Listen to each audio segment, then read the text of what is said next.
അതുകൊണ്ട് തന്നെ ചരിത്രത്തിനും അതുപോലെ തന്നെ ഈ സാമൂഹ്യ ശാസ്ത്ര ക്ലബിനുമൊക്കെ ധാരാളം കർത്തവ്യങ്ങൾ നിർവഹിക്കാനുള്ള ഒരു കാലഘട്ടത്തിലൂടെയാണ് നമ്മൾ കടന്നു പോകുന്നത്.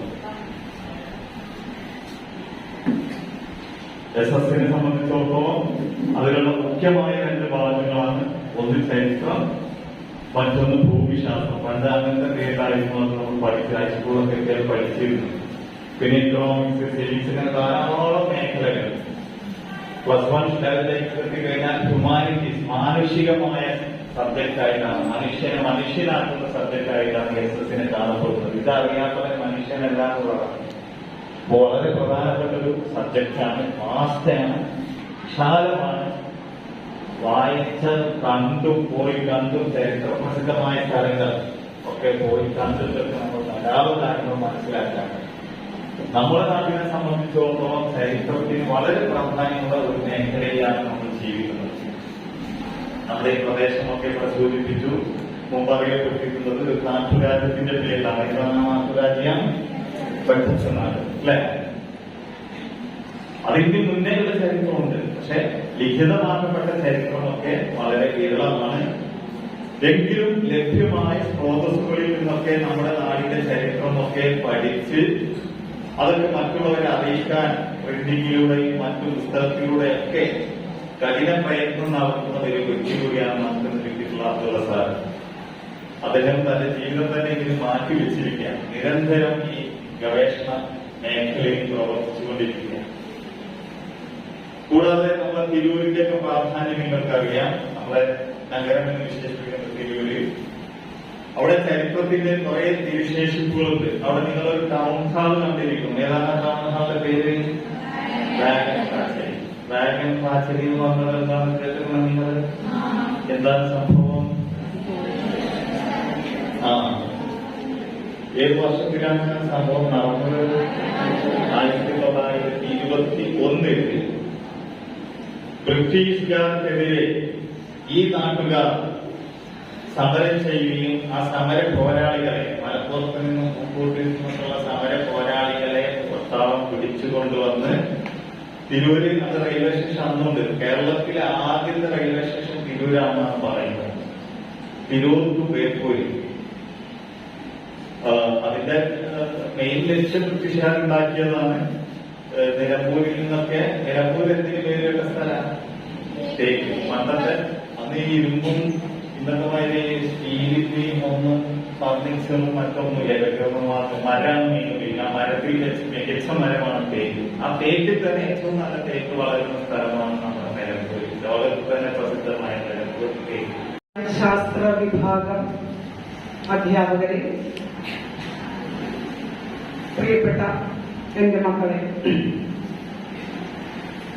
നമ്മുടെ കുഞ്ഞുമഹാജി മെമ്മോറിയൽ ഹയർ സെക്കൻഡറി സ്കൂളിലെ ശാസ്ത്ര ക്ലബിന്റെ, സാമൂഹ്യശാസ്ത്ര ക്ലബിന്റെ ഉദ്ഘാടന വേളയിലാണ് നമ്മളുള്ളത്. ഒരുപാട് സന്തോഷം നൽകുന്ന ഒരു മുഹൂർത്തം. ഈ സ്കൂളിലെ നമ്മുടെ വളരെ ഊർജ്ജസ്വലരായിട്ടുള്ള ഒരുപറ്റം സാമൂഹ്യശാസ്ത്ര അധ്യാപകർ ഒരുപാട് ചരിത്ര മുഹൂർത്തങ്ങൾ നമുക്ക് സമ്മാനിച്ചിട്ടുള്ള ഒരുപറ്റം ഊർജ്ജസ്വലരായിട്ടുള്ള സാമൂഹ്യശാസ്ത്ര മേഖലയിലെ അധ്യാപകര് കഴിഞ്ഞ കുറെ വർഷങ്ങളിലേക്ക് പോകുന്നു. ഞാനിവിടെ ജോയിൻ ചെയ്യുന്ന സമയത്ത് കഴിവുള്ള സോഷ്യൽ സ്റ്റഡീസ് അധ്യാപകരിവിടെ ഉണ്ടായിരുന്നു. എന്നെ പഠിപ്പിച്ച എന്റെ അധ്യാപകരോടൊപ്പം പഠിപ്പിക്കാൻ ഭാഗ്യം കിട്ടിയിട്ടുള്ള ഒരു ടീച്ചറാണ് ഞാൻ. 88 ഞാൻ നല്ലോണം പഠിച്ചിറങ്ങി. അത് കഴിഞ്ഞ് 95 ഇവിടെ വന്ന് ജോയിൻ ചെയ്യുമ്പോൾ എന്നെ പഠിപ്പിച്ച എന്റെ ഒരു പറ്റ മറ്റുള്ളവരുടെ കൂടെ ഇരുന്ന് ജോലി ചെയ്യാൻ എനിക്ക് അവസരം കിട്ടിയതിൽ ഞാൻ ഒരുപാട് സന്തോഷിക്കുന്നുണ്ട്.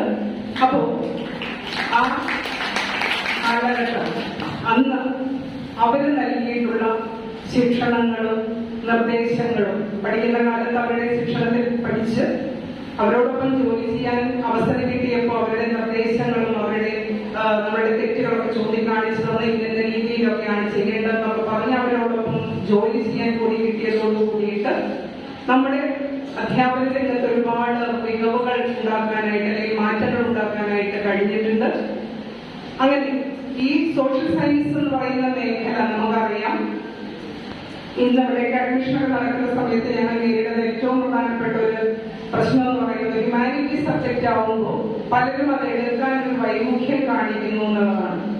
ഹ്യൂമാനിറ്റീസ് സബ്ജക്റ്റ് അല്ലേ, വലിയ സ്കോപ്പൊന്നുമില്ല എന്നുള്ള രീതിയിലാണ് പലരുടെയും ഒരു സമീപനം. പക്ഷെ അത് തെറ്റിപ്പോയിരിക്കുകയാണ്. ഈ ഒരു സമീപ കാലഘട്ടത്തില് ഹ്യൂമാനിറ്റീസ് സബ്ജക്റ്റുകൾക്ക് ഒരുപാട് പ്രാധാന്യം വർദ്ധിച്ചിരിക്കുകയാണ്. ഹ്യൂമാനിറ്റീസ് എന്ന് പറയുമ്പോൾ അതിനകത്ത് വരുന്ന വിഷയങ്ങൾ ഒരുപാടാണ്. ഹിസ്റ്ററി ഉണ്ട്, എക്കണോമിക്സ് ഉണ്ട്, ജോഗ്രഫി ഉണ്ട്, പൊളിറ്റിക്കൽ സയൻസ് ഉണ്ട്, അതുപോലെ തന്നെ ആന്ത്രോപോളജി ഉണ്ട്, ഫിലോസഫി ഉണ്ട്. അങ്ങനെ തുടങ്ങി ഒരുപാട് നമുക്ക് എണ്ണിയാൽ തീരാത്ത അത്രയും ബ്രാഞ്ചസ് ഉള്ള ഒരു ബ്രാഞ്ച് ഓഫ് സ്റ്റഡിയാണ്, അല്ലെങ്കിൽ ഒരു പഠനശാഖയാണ് സോഷ്യൽ സയൻസ് എന്ന് പറയുന്നത്. അപ്പൊ ഈ മേഖലകളിലൊക്കെ തന്നെ നമുക്ക് ഒരുപാട് സാധ്യതകൾ ഈ അടുത്ത കാലത്തായിട്ട് തുറന്നു കിട്ടിയിട്ടുണ്ട്. എന്നെ ക്ഷണിച്ചിട്ടില്ല, എനിക്ക് പങ്കെടുക്കാൻ അവസരം ഉണ്ടാക്കി തന്നിട്ടില്ല ഈ സാമൂഹ്യ ശാസ്ത്ര ക്ലബിന്റെ സംഘാടകരായിട്ടുള്ള സോഷ്യോളജി അധ്യാപകർ, അതുപോലെ തന്നെ ഈ സ്ഥാപനത്തിലെ ഈ വിദ്യാഭ്യാസ സ്ഥാപനത്തിലെ അതുപോലെ നമ്മുടെ സെക്രട്ടറി പ്രിൻസിപ്പൾ ജോയിസാർ എല്ലാവരെയും നന്ദിപൂർവ്വം ശ്രമിച്ചുകൊണ്ട് ഞാൻ വളരെ കുറച്ച് സംസാരിക്കാനാണ്. അതിന് ഈ തിരൂർ നാട് എന്ന് പറഞ്ഞ 21 ദേശങ്ങളാണ്. അത് ഇന്നത്തെ തിരൂർ താലൂക്ക് ഏകദേശമാണ്. ഞങ്ങൾ നാട് ചരിത്ര സാംസ്കാരിക സമിതി രൂപീകരിച്ച് ഈ 21 ദേശങ്ങൾക്ക് ചരിത്രം ചെയ്യുക എന്നത് ഒരു പ്രത്യേക പ്രാദേശിക ചരിത്ര നിർമ്മാണ രീതിശാസ്ത്രം തയ്യാറാക്കി ആളുകളാൻ ചെയ്യുന്ന പ്രവൃത്തി തുടങ്ങിയിരുന്നു. അങ്ങനെ തുടങ്ങി വെച്ചിട്ട് കേരള പ്രാദേശിക ചരിത്ര പഠന സമിതി എന്നൊരു സ്റ്റേറ്റ് അടിസ്ഥാനത്തിൽ സമിതി ഉണ്ടാക്കി ഒരുപാട് സർവകലാശാല റിട്ടയർ ചെയ്യുന്ന പ്രൊഫസർമാരും അതുപോലെ തന്നെ മലയാള സർവകലാശാല പ്രൊഫസർമാരൊക്കെ ചേർത്തുകൊണ്ട് ഒരു സമിതി ഉണ്ടാക്കി പ്രവർത്തിക്കുകയാണ്. ഇതിന്റെ അടിസ്ഥാനത്തിൽ പെട്ട ഗ്രാമപഞ്ചായത്തിന്റെ ചരിത്രം അതിന്റെ പുസ്തകം ചെയ്യാറാണ്. ഇപ്പൊ നമ്മൾ തിരുവനന്തപുരത്ത് ചെയ്ത് തിരുവനന്തപുരം ഫാമിലി ഹിസ്റ്ററി ചെയ്യാനുള്ള ശ്രമത്തിലാണ്. ഇവിടെ തൃപ്പങ്കോട് ഇതിനാവശ്യമായിട്ടുള്ള പ്രവർത്തകർക്കായിട്ട് ഈ കുന്നോട് പഞ്ചായത്തിന്റെ വൈസ് പ്രസിഡന്റ് ഞങ്ങൾ ഈ കമ്മിറ്റിയിലേക്ക് ഫോം ചെയ്ത് കൊണ്ടുവന്നിട്ട് നിർത്തിയിരിക്കും.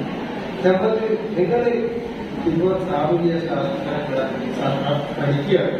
ശാസ്ത്ര പഠനം മാത്രമാണ്, കവിശാസ്ത്ര പഠനം മാത്രമല്ല, അതിന്റെ പ്രയോഗ രൂപമുണ്ട്. ആ പ്രയോഗ രൂപത്തിലേക്ക് നിങ്ങൾ പ്രവേശിക്കുമ്പോൾ സത്യത്തിൽ ജീവിതത്തിന്റെ ഉയർന്ന മേഖലയിലേക്കുള്ള ആദ്യ പടിയാണ് കണക്കാക്കുന്നത്.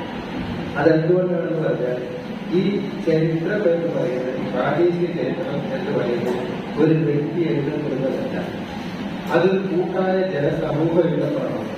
അങ്ങനെ എഴുതപ്പെടുമ്പോഴേ മാസ് ആക്ഷനായിട്ട് കൂട്ടായ ജനങ്ങളുടെ ഒരു പ്രവർത്തനമായി ചരിത്രം എഴുതപ്പെടണം. അങ്ങനെ എഴുതപ്പെടുമ്പോഴേ ചരിത്രം സമഗ്രമാകണം. അങ്ങനെ എഴുതപ്പെടുന്ന പ്രവർത്തനത്തില് വെറും 8, 9, 10 ക്ലാസ്സിലെ വിദ്യാർത്ഥികൾക്ക് വരെ അവസരമുണ്ടെങ്കിൽ നിങ്ങളുടെ പ്രയോഗങ്ങൾ നടത്താൻ ഈ തൃപ്പങ്കോട് പഞ്ചായത്തിന്റെ ചരിത്രം ഞങ്ങൾ എഴുതുമ്പോൾ അതിന്റെ പ്രാചീന ചരിത്രം, മധ്യകാലഘട്ടം, ആധുനികം, അതായത് area history, regional history, family history എന്ന തരത്തിൽ ചരിത്രം എഴുതിക്കൊണ്ടിരിക്കുമ്പോൾ അതിനൊരു ആധുനിക ചരിത്രമാണ്. ആധുനിക ചരിത്രം എന്ന് പറഞ്ഞാൽ 25 കൊല്ലം സിൽവർ ജൂബിലി ആഘോഷിക്കേണ്ട ജനകീയാത്മക കുടുംബശ്രീ ഇങ്ങനെയുള്ള പ്രസ്ഥാനങ്ങൾ ഈ രാജ്യത്ത് വളർന്ന് അത് പ്രവർത്തിച്ചുകൊണ്ടിരുന്ന ചരിത്രം. ആ ചരിത്രം ഓരോരുത്തരുടെയും വീട്ടിന്റെ ചുറ്റുവട്ടത്തിൽ നടന്നിട്ടുള്ള സംഭവങ്ങളാണ്. നിങ്ങളൊക്കെ ഒരുപക്ഷെ കുടുംബശ്രീ പാരമ്പര്യ അംഗങ്ങളാകാം, അല്ലാത്തവരുമാകാം. അപ്പൊ നിങ്ങൾക്കൊക്കെ അതിന്റെ ഒരു സൂചന കിട്ടിക്കാണും. ഈ 25 കൊല്ലത്തെ സിൽവർ ജൂബിലിയാണ് കുടുംബശ്രീ. ഇപ്പം ആരോഗ്യം ഈ കുടുംബശ്രീ തന്നെ ലോക ശ്രദ്ധ പിടിച്ചു പറ്റിയിട്ടുള്ള ഏറ്റവും വലിയ മലയാള സ്ഥാപനമാണ്. അതിന്റെ ചരിത്രം തന്നെ വിദ്യാർത്ഥികളായ നിങ്ങൾക്ക് പഠിക്കാനുള്ളത്, അറിയാനുള്ളത്, നിങ്ങൾക്ക് ചെയ്യാൻ കഴിയുന്ന കാര്യം. ഞാൻ പറഞ്ഞ ഫാമിലി ഹിസ്റ്ററി, കുടുംബചരിത്രം. ഈ കുടുംബചരിത്രം പറയുന്നത് ആവേദനകൾ പറഞ്ഞാൽ വളരെ കൂടുതൽ പ്രായമുള്ള നമ്മുടെ നാട്ടിനെ കുറിച്ച് അറിയുന്ന ആളുകൾ പറഞ്ഞു തരുന്നതാണ്. അങ്ങനെ പറഞ്ഞു തരുന്ന കഥകളും ചരിത്രവും നിങ്ങൾക്ക് സ്വീകരിക്കാൻ കഴിയും. നിങ്ങളുടെ വീട്ടിൽ തന്നെ മുത്തച്ഛന്മാരും പ്രായമുണ്ടാകാം, നിങ്ങളുടെ അയൽവാസിയിലുണ്ടാകാം. ഇവരൊക്കെ നമ്മൾ ഒരു ദിവസം നിങ്ങളെ സോഷ്യൽ സ്റ്റഡീസ് ക്ലബിന്റെ നേതൃത്വത്തിൽ ഈ ഞങ്ങളുടെ ഈ പിന്നെ ചെറുപ്പങ്കോട് പഞ്ചായത്തിന്റെ ചരിത്രം ചെയ്യാൻ തുടങ്ങുമ്പോൾ നിങ്ങളൊരു ദിവസം അവരെ ഇവിടെ വിളിച്ചുകൂട്ടാൻ നിങ്ങൾ അയൽവാസികളുടെ അല്ലെങ്കിൽ നിങ്ങളുടെ ചുറ്റുവട്ടത്തിന്റെ പ്രായമുള്ള ആളുകൾ ചരിത്രം പറഞ്ഞു തരാൻ പറ്റിയ ആളുകളെ വിളിച്ചുകൂട്ടിയിട്ട് നിങ്ങൾ ഇന്റർവ്യൂ ഓരോരുത്തരോട് ചോദ്യങ്ങൾ ചോദിക്കും. എങ്ങനെ ചോദിക്കണം, എന്ത് ചോദിക്കണം, ചരിത്രത്തിന്റെ രീതി എന്താണെന്നുള്ളത് പറഞ്ഞ് ടീച്ചേഴ്സ് പഠിപ്പിക്കുന്നുണ്ട്. പഠിക്കുന്നതിനനുസരിച്ച് നിങ്ങൾ ചോദിക്കണം. ചോദിക്കുമ്പോൾ നിങ്ങൾ അത് റെക്കോർഡ് ചെയ്ത് സൂക്ഷിച്ചിട്ട് അതിനെ ഇവിടുത്തെ നിങ്ങൾ അധ്യാപകർ നിങ്ങളും കൂടി ഇതിന്റെ എഡിറ്റ് ചെയ്ത് നന്നാക്കി അതിന് റിപ്പോർട്ടാക്കി ചെയ്തു കഴിഞ്ഞാൽ ആ റിപ്പോർട്ട് നമ്മള് ഈ ചരിത്ര പുസ്തകത്തിലേക്ക് നിങ്ങളത് കൂടാതെ കേരളത്തിലെ ഏറ്റവും നിലവിലുള്ള പ്രാദേശിക ചരിത്ര പഠന സമിതിയുടെ സമിതിയാണ് ഞാനിപ്പോൾ. അതിൽ ഒരുപാട് സർവകലാശാലകളുടെ പ്രോസസ് ഉണ്ട്. കേരള ഹിസ്റ്ററി കൗൺസിലാണ്, സർക്കാർ കീഴിലെ ഹിസ്റ്ററി കൗൺസിൽ. അതിന്റെ നരകൻ സാർ വരെ ഇതിലധികമായി പങ്കെടുക്കുന്ന ഒരു മീറ്റിംഗ് ഒരു സംഘ സമിതിയാണ്. ആ സമിതിയെ നിങ്ങളുടെ ഈ ക്ലാസ്സിൽ നിന്ന് നിങ്ങളുടെ ഈ social club, social science club, സാമൂഹ്യശാസ്ത്ര ക്ലബ് നടത്തിയിട്ടുള്ള ഈ റിപ്പോർട്ടിങ് അത് നമ്മൾ കേരളത്തിലൊന്നാകെ പ്രചരിപ്പിക്കും. കേരളത്തിലൊന്നാകെ പ്രചരിപ്പിച്ചു കഴിഞ്ഞാൽ നിങ്ങളെ സംബന്ധിച്ച് കേരളത്തിൽ ഗ്രേറ്റ് മാർക്ക് കിട്ടും. അത് മാത്രമല്ല, നിങ്ങളുടെ ചുറ്റുപാടിനെ കുറിച്ച് മനസ്സിലാക്കാനും അറിയാനും താല്പര്യമുള്ളവരായി മാറും. ഓരോ കുട്ടി അവരവരുടെ വീട്ടിൽ നിന്നും വിദ്യാലയത്തിൽ നിന്ന് വൈകുന്നേരം കളിയിൽ ഏർപ്പെട്ട് നേരെ വീട്ടിലെത്തി അങ്ങനെ ജീവിതത്തിന്റെ പുസ്തകം സ്കൂളുമായിട്ടുള്ള ജീവിതം മാത്രമായി ചുരുങ്ങുമ്പോൾ നിങ്ങളുടെ വീട്ടിന്റെ മുറ്റത്ത് കൂടെ ഒഴിക്കൊണ്ടിരിക്കാൻ ചെറിയ നിർത്താൻ നിങ്ങൾ അടുത്തുകൊണ്ട് നിറഞ്ഞ അവിടെ ഡെങ്കിപ്പനിയും മറ്റൊക്കെ ഉണ്ടാക്കാൻ പറ്റുന്ന രൂപത്തിൽ വളർന്നു വരുമ്പോൾ അതെന്താണ് അങ്ങനെ ഒരു അസ്വാരസ്യം അല്ല അതിനെ കുറിച്ചുള്ള എതിർപ്പ് നിങ്ങളുടെ മനസ്സിൽ രൂപപ്പെടുകയാണ്. നിങ്ങളുടെ മനസ്സിൽ രൂപപ്പെടുന്ന ഈ സോഷ്യൽ സ്റ്റഡീസിൽ സോഷ്യൽ സയൻസ് ക്ലബിന്റെ പ്രവർത്തനങ്ങളെ നിങ്ങൾ അതിലേക്ക് വളർത്തുന്നു. നിങ്ങൾ വളർത്തിക്കൊണ്ടിരുമ്പോൾ നിങ്ങൾ സാമൂഹ്യ സൃഷ്ടി എന്താണ് സാമൂഹ്യ സൃഷ്ടിയിൽ നിങ്ങൾക്ക് പങ്കാളിത്തം വരുന്നത്. ഈ നമ്മളിപ്പോ വളർന്നു വന്നിട്ടുള്ളത് ഒരു രാജഭരണത്തിൽ നിന്നും ജനാധിപത്യ ഭരണത്തിലേക്ക് എത്തി. ജനാധിപത്യ ഭരണം ആണിപ്പോ നടന്നുകൊണ്ടിരിക്കുന്നത്. ഒരു സാമ്രാജ്യത്വ ഭരണത്തിൽ നിന്നും ജനാധിപത്യ ഭരണത്തിലേക്ക് എത്തി. ജനാധിപത്യ ഭരണം നടത്തുന്നത്. ഈ ജനാധിപത്യ ഭരണത്തിൽ തന്നെയാണ് അവർ പുതിയതായിട്ട് പങ്കാളിത്ത ജനാധിപത്യ ഭരണം നടന്നത്. അവസ്ഥ ഇപ്പോ ഈ 25 കൊല്ലമായിട്ട് നടന്നുകൊണ്ടിരിക്കുന്നതിനെ പറ്റി ഞാൻ പറഞ്ഞത്. അതെന്താണ്, നിങ്ങൾ ഓരോരുത്തർക്കും ഭരണത്തിൽ പങ്കാളിയായിക്കൊണ്ട് പ്രധാനമന്ത്രി തൊട്ട് മന്ത്രി തൊട്ടിട്ട് നിങ്ങൾ വോട്ടർ വരെ പങ്കാളിയായിക്കൊണ്ടുള്ള ഒരു ഭരണത്തെ കുറിച്ചാണ്. അതുകൊണ്ട് നിങ്ങൾക്ക് സമൂഹത്തിൽ സൃഷ്ടിപരമായി പലതും ചെയ്യാനുണ്ട്. സമൂഹത്തിനോട് ബാധ്യതയുണ്ട്. എന്റെ കുടുംബത്തിലുള്ളവരോടും പോലെ എന്റെ അയൽക്കാരോടും എന്റെ ചുറ്റുപാടുള്ള ആളുകളോട് ബാധ്യത എന്ന പൊതുധാരണമാണ്. ഈ പൊതുബോധം വളർത്തുക എന്നതാണ് പ്രാദേശിക ചരിത്ര നിർമ്മാണത്തിന്റെ ഒരു പ്രധാന ലക്ഷ്യം. കുറെ സ്ഥലങ്ങളെ കുറിച്ച് അറിയാൻ സാധിച്ചു. ഈ ഓരോ സ്ഥലത്ത് പോകുമ്പോഴും അവിടുത്തെ ചരിത്ര പ്രാധാന്യത്തെ കുറിച്ച് അവർ നമുക്ക് പറഞ്ഞു തരുന്നുണ്ടായിരുന്നു. അതിനുള്ള ഗൈഡുകളും നമ്മൾ കൂടെ ഉണ്ടായിരുന്നു. അതുപോലെ നല്ല നല്ല ക്ലാസ്സുകൾ ഉണ്ടായിരുന്നു. നല്ലൊരു എക്സ്പീരിയൻസ് ആണ്. എനിക്ക് ഞാൻ ഒരിക്കലും വിചാരിച്ചിട്ടില്ല ഞാൻ ഇവിടെ എത്തുന്നത്. പക്ഷെ ഇവിടെ എത്തിപ്പെട്ടു. ഇതിന് പിന്നിലൊക്കെ ഒരുപാട് എഫേർട്ട് ഉണ്ട്. കുറെ ആൾക്കാരെ സഹായിച്ചിട്ടുണ്ട്. കുറെ സഹായങ്ങളുണ്ട്. ഓരോ സ്ഥലത്തിനെ കുറിച്ച് എനിക്ക് എന്റെ വീടിന്റെ അടുത്തുള്ള സ്ഥലം വരെ അറിയായിരുന്നു. പക്ഷെ ഇതിന്നൊക്കെ എനിക്ക് കുറെ കാര്യങ്ങൾ ഞാൻ പഠിച്ചിട്ടുണ്ട്. അതൊക്കെ വലിയൊരു അനുഭവമാണെന്ന് തന്നെയാണ് ഞാൻ കരുതുന്നത്. എനിക്ക് ഭയങ്കര സന്തോഷമുണ്ട് ഇവിടെ ഇങ്ങനെ നിന്ന് സംസാരിക്കുന്നതിൽ. എനിക്ക് ഇങ്ങനെ നിന്ന് സംസാരിക്കാനുള്ള കോൺഫിഡൻസ് ഒന്നും ഉണ്ടായിരുന്നില്ല. ഈ ഓരോ ക്യാമ്പിലും പോകുമ്പോഴും അവിടുന്ന് ആ കിട്ടുന്ന ക്ലാസ്സുകളും ആ ഓരോ കാര്യങ്ങളും വെച്ചിട്ടാണ് ഞാനിപ്പോ ഇവിടെ നിന്ന് സംസാരിക്കുന്നത്. എനിക്കിപ്പോൾ ഒരു വേദിയുടെ മുന്നിൽ നിന്ന് സംസാരിക്കാനും വലിയ മടിയൊന്നുമില്ല. അപ്പോ ഇങ്ങനെ ഓരോ പരിപാടികളെ പങ്കെടുക്കുമ്പോഴും നിങ്ങൾക്ക് ഇങ്ങനെ ഓരോ ബെനിഫിറ്റ്സ് ഉണ്ടാവും എന്നുള്ളത് ഉറപ്പാണ്. ക്ലബ്ബ് നമ്മുടെ സമൂഹത്തിൽ ഏറ്റവും കൂടുതൽ ഉപയോഗപ്പെടുന്ന ക്ലബ്ബാണ്. എല്ലാവരും ഇങ്ങനത്തെ ഓരോ പരിപാടിയിൽ പങ്കെടുക്കുക, നല്ല റിസൾട്ട് ഉണ്ടാവട്ടെ എന്ന് ആശംസിച്ചുകൊണ്ട് ഞാൻ നിർത്തുന്നു. ഇതിലെ ഏറെ ശ്രദ്ധേയമായ കാര്യം എന്ന് പറയുന്നത് നിങ്ങൾ വളരെ ഭാഗ്യവതികളും ഭാഗ്യവാന്മാരുമാണ്. സാമൂഹികമായി ഇത്രയധികം ബന്ധപ്പെടാനുള്ള അവസരം സൃഷ്ടിച്ചെടുക്കുമ്പോൾ അതിലൊക്കെ പങ്കെടുക്കാൻ നിങ്ങൾക്ക് കഴിയുന്നു എന്ന് പറയുന്നത് ഒരു വലിയ കാര്യമാണ്. നിങ്ങൾ പാഠഭാഗങ്ങളിൽ മാത്രം ഒതുങ്ങി നിൽക്കേണ്ടവരല്ല, പാഠഭാഗങ്ങൾക്കപ്പുറത്ത് ഒരുപാട് സഞ്ചരിക്കാനുണ്ട്.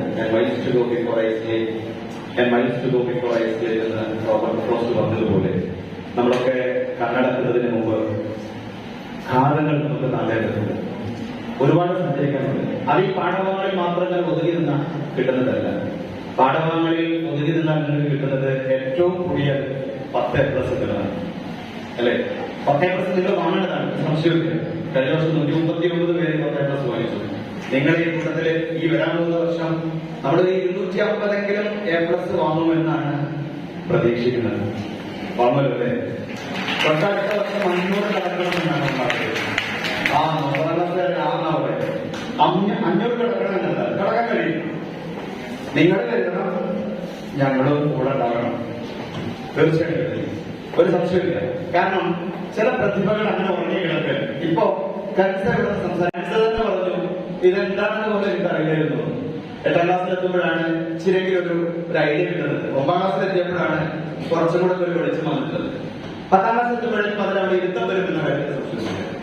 ഇങ്ങനെ ഉള്ളിന്റെ ഉള്ളിൽ കിടക്കുന്നത്. നേരത്തെ അവിടെ സംസാരിച്ചോ പറഞ്ഞു, എനിക്കിതിൽ വലിയ താല്പര്യമൊന്നും ഉണ്ടായിരുന്നില്ല, ഞാനിത് എങ്ങനെ എത്തിപ്പെട്ടതാണ്. ചില അധ്യാപകർ നിങ്ങളെ ചില ക്ലബിലേക്ക് വിളിക്കുമ്പോ, ചില ആക്ടിവിറ്റിയിലേക്ക് വിളിക്കുമ്പോ മടിച്ചിട്ടാണെങ്കിൽ നിങ്ങളെ പിടിച്ചു വലിച്ചു കൊണ്ടുവരുന്ന രംഗങ്ങളുണ്ട്.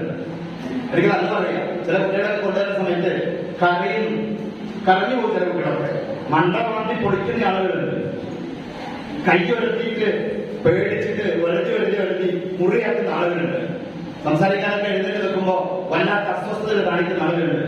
ശ്വാസമുണ്ട് ചില ആളുകൾക്ക് ബോധം തന്നെ ഇല്ലാതായി പോകും. അങ്ങനെയൊക്കെയാണ്. പക്ഷെ എങ്ങനെയായാലും നിർബന്ധിപ്പിച്ച് ഇത്തരത്തിലുള്ള ചില സംഗതികളിൽ നിങ്ങൾ പങ്കെടുപ്പിക്കുമ്പോ നിങ്ങൾ അറിയാത്ത നിങ്ങളുടെ ഉള്ളിന്റെ ഉള്ളിൽ കിടക്കുന്ന പ്രതിഭകൾ ഉണർന്നുകൊണ്ടിരിക്കും.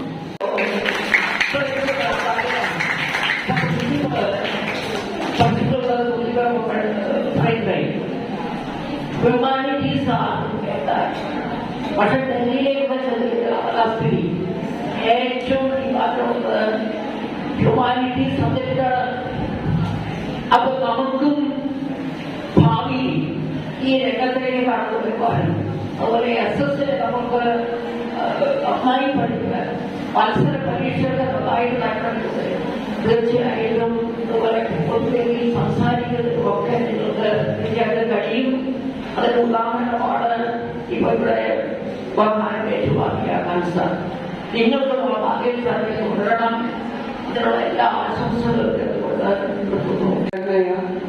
അബ്ദുള്ള സാറ്, നമ്മുടെ SRC കൺവീനർ സിദ്ദീഖ് സാറ്, അതുപോലെ നമ്മുടെ ഗെയിംസ് ബോർഡിലൂടെ ഒരുപാട് പേര് ചരിത്രത്തിലെ ഒരുപാട് നല്ല കഥകൾ നമ്മുടെ മുന്നിൽ പറഞ്ഞു തരികയുണ്ടായി. അതിൽ നിന്നൊക്കെ ഒരുപാട് അനുഭവങ്ങൾ നിങ്ങൾക്ക് കിട്ടിയിട്ടുണ്ട്. അതിലെയൊക്കെ ഒരു കാഴ്ചയുടെ വെളിച്ചത്തില് നമ്മുടെ SS ക്ലബിന്റെ കോൺട്രിബ്യൂഷൻ ഉദ്ഘാടനം ഇവിടെ നടന്നു. അപ്പൊ എനിക്ക് പറയാനുള്ളത്, നമ്മുടെ SS ക്ലബിന്റെ ഉദ്ഘാടനം കഴിഞ്ഞു.